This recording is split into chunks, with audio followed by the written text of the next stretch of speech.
This is Breakfast with Bongani Bingwa on 702. Let's walk the talk. 10 minutes to 9 o'clock, not quite after. It is time for another Corporates That Care. That cares. Wednesday, 10 to 9 is usually one of my favorite parts of the week. And today, what a timely conversation, because if you want to think about complexity in multidisciplinary projects for critical infrastructure, think no further than PROCONICS.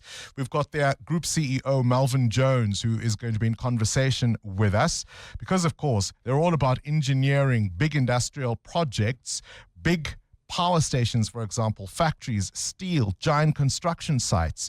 But behind all of the brilliance are the people who put it together, for the communities that they work in, for the benefit of broader society, schools, children, families, lives shaped by what businesses choose to invest in and how that work is done. Melvin Jones, a very good morning to you and welcome to 702 Breakfast. Bongani, thank you. It's a surreal moment for me. I remember growing up and on the way to school listening to Talk Radio 702 with my dad in the car. So being on Talk Radio with you, what a privilege. So good morning to the listeners. Yeah, I mean, I remember listening to it too, growing up on the way to school. All right, always the first question is, why are you a corporate that cares? Bongani, I think we really value the way that our employees and ourselves as a corporate get involved in the communities in which we work and live. And we've got a multifaceted approach to the way that we do CSI. We start by getting involved in our local schools, in the institutions, in the communities in which we live and work. But we also encourage our employees to get involved themselves as well, right? So really it's a part of our DNA. It's part of our ethos, how we sort of get involved in the communities that we're in. I've tried to paint a picture of who PROCONICS are, but perhaps let's start the conversation there. In your own words, tell the rest of 702 Land listening to us who you are and what it is that you do. Thanks, Bongani. PROCONICS, we're an engineering-led construction EPC. So we really get involved in two big spaces in the economy. One is in your big industrial plants, your Sassels, the Eskom generation facilities. We look to improve and extend the life of those facilities. So making sure that they're here for the next generation, continuing to make a difference in South Africa. Give us some of the big projects you've worked on that people may readily know. So people, I mean, if you think about Sasol Secunda, that big coal to liquids facility, we're involved there on a daily basis, making sure that that place runs properly. You think about Medupi, Majuba, Kusile, the big power stations around the country, we're involved in those facilities as well. And then also we get involved in big new builds. So where we're looking to put massive renewable energy on the grid, strengthening the grid, working with NTCSA. We're building a big new main transmission substation in Dar. And so we're really getting involved in the big stuff that's making this country the kind of place we want to live in. Yeah, what you do is clearly not child's play. But, you know, when people think of a big engineering company, you perhaps don't think about social programs or even particularly mentorship, but you're big on community investment. Yeah, huge, Bongani. I think that we believe we've got a responsibility in the communities in which we live and work. And I mean, the one program which is a flagship program for PROCONICS is the way that we're involved with Future Now. And Future Now, a program that was the brainchild of Dr. Gert van der Merwe. And the work that he's doing and the way that he's enabling mentorship in schools that really allows us to get impact at scale, I think is tremendously exciting for us. I think something like nearly 4,000 learners have been impacted. In what way? Yeah, 100%. So the concept here is that many of our children are growing up without anchor adult relationships. And those are really so important if we're going to grow confidence, we're going to grow students that have the ability to go and solve the big problems and have the confidence to do so. And the way that we can have impact there is we are putting social workers into schools like Chapeve in Imbalenhle and Nelson Mandela Primary School in Sasolburg, where we train the grade 6 learners to be mentors to the grade 1 learners.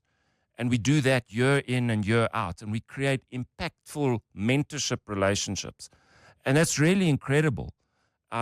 anecdotally, what we're getting out of those schools is an improvement in discipline, an improvement in grades, as these kids are really given anchor relationships in their lives. And of course, this has all got to do with violence in our schools, bullying, the emotional trauma, and no doubt the mental health challenges children face when they are exposed to harmful practices at school from other learners.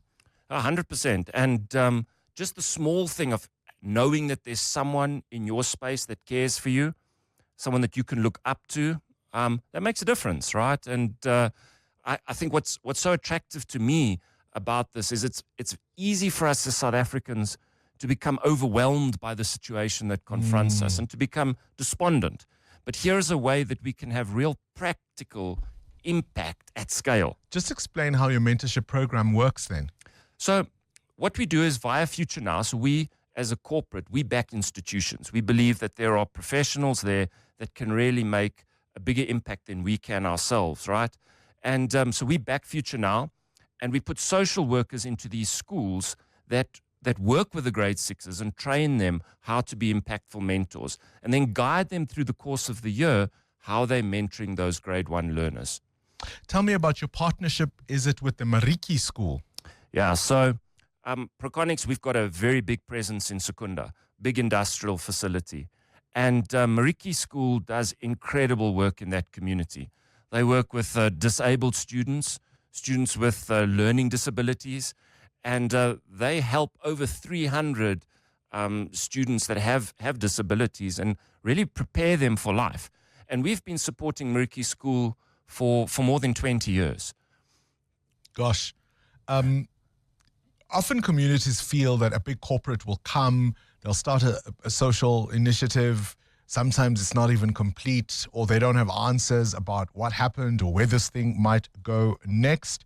How do you make sure that your impact is sustainable over a long period? Yeah, so I think that we like to measure the impact that we're having, but then also we like to be consistent. So as I say, we've been helping Mariki School for over 20 years. But we've taken that initiative a step forward as well. So it's a favorite story of mine, but James and Tuso are two deaf students from the Mariki School. And Tuso started at Mariki School when he was 5 years old. Wow. And when he graduated as a matric, we established a coffee shop in our reception area in Secunda, the Ground Reconnection. And we trained James and Tuso, two deaf students, to be baristas and to operate that coffee shop in our reception area. How do they take the orders? So no, we got screens running in the reception area where we help our employees, and we help our clients who come into our reception area to use sign language to order coffees, right? So you can order a cappuccino. And oh wow! So we use sign language, right? You sort of train the customer or the would-be customer about, this is the environment, these are your the servers that you're going to deal with. This is how to speak to them. 100%, yeah. And it's incredible to see just the pride in those baristas as they're making a real impact. So it's a cool story. Because it's all about people being seen, right? 100%, yeah. It's and it's also about I think. It's like you said, it's about walking the talk, right? It's about being there for the long run. I mean, I absolutely love it. I love that story. I suppose as we wrap up this conversation, what's your message to other corporates in terms of the role that you think business can still play to address our very, very urgent and critical social needs in this country? So I think, Bongani, my main message is that it's easy for us as South Africans to become despondent about the situation we find ourselves in. And that's easy to overlook the incredible talent that we have in South Africa. So at PROCONICS, we believe we're solving local problems with local talent. And what we're doing is getting involved in our local communities, making a difference, incubating the talent for the future. And ultimately, I think that puts us in a good place. So what I would challenge other corporates to do is not to look at something that's going to make a massive national scale difference, but look to make a difference right there where you are, in the community, in the people that are right in front of you.